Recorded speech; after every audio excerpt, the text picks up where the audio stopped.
সপ্তম পাঠ শাহু সাজদাহের সাথে সম্পর্কিত বিধান। শাহু সাজদাহ দেওয়ার পদ্ধতি ও কোনো সন্দেহ দ্বারা নামাজ বাতিল হওয়ার সময় নিয়ে আলোচনা।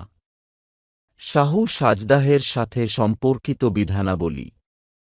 ইমামের ভুলের কারণে ইমাম ও মুক্তাদি উভয়ের উপর শাহু সাজদাহ ওয়াজিব হয়, কিন্তু ইমামের পেছনে ইক্তিদাকালীন মুক্তাদি ভুল করলে শাহু সাজদাহ ওয়াজিব হয় না। ইমামের সালাম ফিরানোর পর মুক্তাদি মাসবুক হলে তার নামাজ সম্পূর্ণ করা অবস্থায় কোনো ভুল করলে শাহু সাজদাহ ওয়াজিব হয়।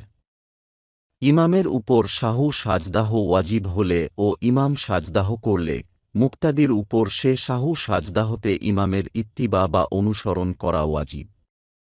যে ব্যক্তির উপর শাহু সাজদাহ ওয়াজিব হয় সে ইচ্ছাকৃতভাবে তা ছেড়ে দিলে গুনাহগার হবে ও তার উপর আবার সেই নামাজ পড়া ওয়াজিব হবে।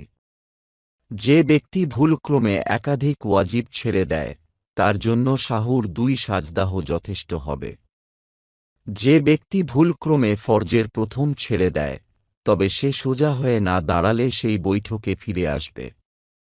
দাঁড়ানোর কাছাকাছি পৌঁছে গিয়ে থাকলে পরে শাহু সাজদাহ করবে, আর বসার কাছাকাছি থাকলে তার উপর কোনো শাহু সাজদাহ ওয়াজিব হবে না। যে ব্যক্তি নফল নামাজের প্রথম বৈঠক করতে ভুলে যায় সে সোজা হয়ে দাঁড়িয়ে গেলেও বৈঠকে ফিরে আসবে ও পরে শাহু সাজদাহ করবে। যে ব্যক্তি শেষ বৈঠক ভুলে দাঁড়িয়ে যায় সে পঞ্চম রাকআতের সাজদাহ না করলে বৈঠকে ফিরে আসবে, তবে পরে শাহু সাজদাহ করবে। যে ব্যক্তি শেষ বৈঠক ভুলে দাঁড়িয়ে যায় সে পঞ্চম রাকআতের সাজদাহ করলে ফরজ নামাজ নফল হয়ে যাবে। তার জন্য উচিত জোহর, আসর ও ইশারে ষষ্ঠ রাকআত এবং ফজরের চতুর্থ রাকআতকে মিলিয়ে নেওয়ার পর শাহু সাজদাহ করবে, অতঃপর ফরজ নামাজকে পুনরায় পড়বে। যে ব্যক্তি শেষ বৈঠকে তাশাহুদ পড়ে অতঃপর এই বৈঠককে প্রথম বৈঠক ধারণা করে দাঁড়িয়ে যায় তবে সে বৈঠকে ফিরে এসে সালাম ফিরাবে, কিন্তু পুনরায় তাশাহুদ পড়বে না। কেউ নামাজ শেষ করার জন্য সালাম ফিরায় অথচ তার উপর শাহু সাজদাহ ওয়াজিব হয়েছে, তবে সে নামাজের সাথে অসঙ্গতিপূর্ণ কোনো কাজ অর্থাৎ কিবলা হতে ফিরে যাওয়া বা কথা বলা না করে শাহু সাজদাহ করবে। কেউ 4 রাকআত নামাজ পড়ার সময় ধারণা করে তার নামাজ সম্পূর্ণ হয়ে গেছে, ফলে সে সালাম ফিরিয়ে নিল। তারপর মনে হল যে সে 2 রাকআত পড়েছে, তবে সে অবশিষ্ট রাকআত পড়ে শাহু সাজদাহ করবে। শাহু সাজদাহ দেওয়ার পদ্ধতি। যে ব্যক্তির উপর শাহু সাজদাহ ওয়াজিব হয় সে শেষ বৈঠকে তাশাহুদ পড়ে ডান দিকে 1 সালাম ফিরাবে, অতঃপর তাকবীর বলবে ও নামাজের সাজদাহের মতো 2টি সাজদাহ করবে। তারপর বসে তাশাহুদ অর্থাৎ এই তাশাহুদ পড়া ওয়াজিব, দুরুদ শরীফ ও দুআয়ে মাসুরা পড়বে। এরপর সালাম ফিরিয়ে নামাজ শেষ করবে।